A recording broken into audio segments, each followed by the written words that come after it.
Paix à tous. Maintes fois nous entendons cette phrase « Dieu pourvoira », car en foi nous croyons et espérons dans la providence de notre Dieu. Il serait intéressant de commencer par l'explication du mot « providence ». Le dictionnaire le définit comme le soin protecteur de Dieu et comme une préparation opportune aux éventualités futures. Et le verbe pourvoir signifie équiper ou fournir quelque chose à quelqu'un. En d'autres termes, cela signifie regarder ce qui sera nécessaire à l'avenir et s'assurer que tout sera disponible le moment venu. Comme vous l'avez déjà deviné à partir de ces définitions, ces mots couvrent une variété de sujets et pas seulement des choses matérielles telles que nourriture ou vêtements. Nous pouvons reconnaître la providence de Dieu dans 4 domaines de notre vie: notre avenir éternel, notre santé ou bien-être, nos besoins et nos désirs, et notre prospérité. Dieu est avant tout préoccupé par l'avenir éternel. Son désir est que tous puissent venir à lui dans une joie éternelle après leur mort physique. Il ne veut pas que quiconque subisse le châtiment éternel. C'est pourquoi il nous a envoyé Jésus afin que le monde fût sauvé par lui. N'oubliez pas que Dieu est notre Père et qu'il aime beaucoup toutes ses créatures. Il veut nous donner ce qu'il y a de meilleur. Il veut que nous soyons avec lui dans l'éternité. Je sais, certains d'entre nous parfois oublient que nous sommes des êtres éternels vivant dans un corps et qu'il n'y a qu'un seul choix simple pour nous, la félicité éternelle ou la punition éternelle. C'est pourquoi notre Père céleste nous a fourni un chemin vers ce bon avenir dans les cieux.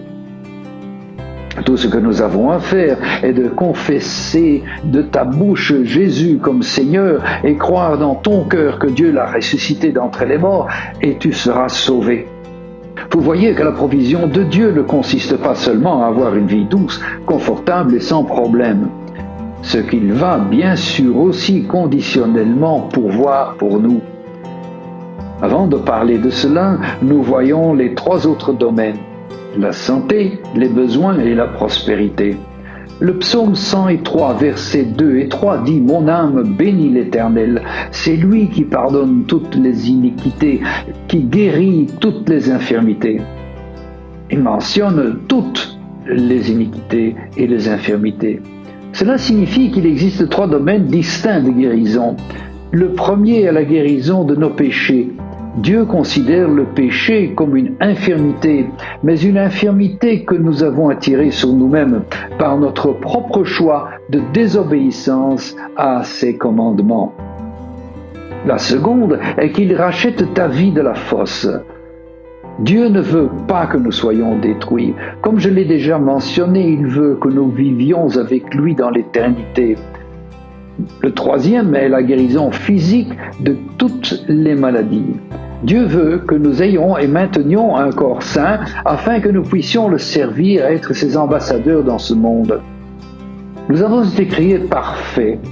En tant que tel, notre bonheur est également garanti par notre Créateur. Par sa guérison physique des maladies, Dieu nous donne ainsi le bonheur. Voyons maintenant nos besoins et nos désirs. Tout au long de sa parole, nous voyons Dieu s'assurer que la création entière ne manque pas de nourriture. Que ce soit les plantes pour lesquelles il donne la pluie sur la face de la terre et envoie les eaux sur la surface des campagnes.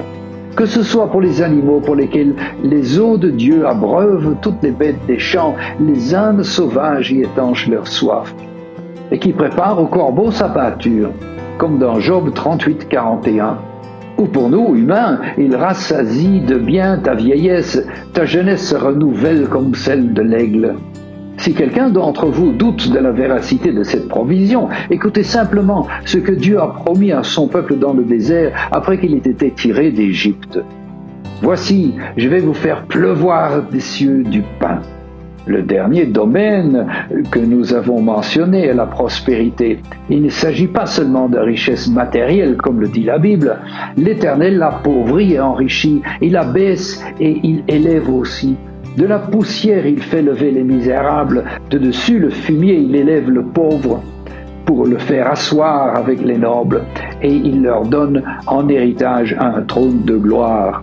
Ce sont aussi des richesses spirituelles comme mentionné dans 3 Jean, chapitre 1, verset 2. Je souhaite à tous égards tu prospères et que tu sois en bonne santé comme ton âme prospère. Nous avons besoin de ces richesses spirituelles pour nous aider à grandir dans la sainteté. Ce n'est qu'en investissant ces richesses spirituelles dans le royaume de Dieu que nous pouvons maintenir la moralité de Dieu et être capables de garder ses commandements durant notre vie. J'ai mentionné plus tôt que la providence de Dieu était conditionnelle. C'est vrai, si nous voulons recevoir toute l'étendue de sa provision. La condition est que nous abandonnions notre vie à Dieu, expérimentions la nouvelle naissance authentique et menions une vie pieuse dans ce monde actuel selon l'évangile du Christ. Beaucoup de ces bienfaits sont cependant aussi pour les incroyants afin de leur prouver que Dieu pourvoit à toute la création malgré sa rébellion. Le but de cette provision pour les non-sauvés est que la bonté de Dieu te pousse à la repentance. Un érudit de la Bible le décrit ainsi: la providence de Dieu est le soin, la préservation et le gouvernement qu'il exerce sur toutes les choses qu'il a créées, afin qu'elles puissent accomplir les fins pour lesquelles elles ont été créées. C'est le soin infini que Dieu prend de son univers depuis le dénombrement de chaque cheveu, de chaque tête et la chute de chaque moineau jusqu'au maintien sans faille de tous les vastes univers par sa propre puissance. Que Dieu vous bénisse et vous protège. Amen.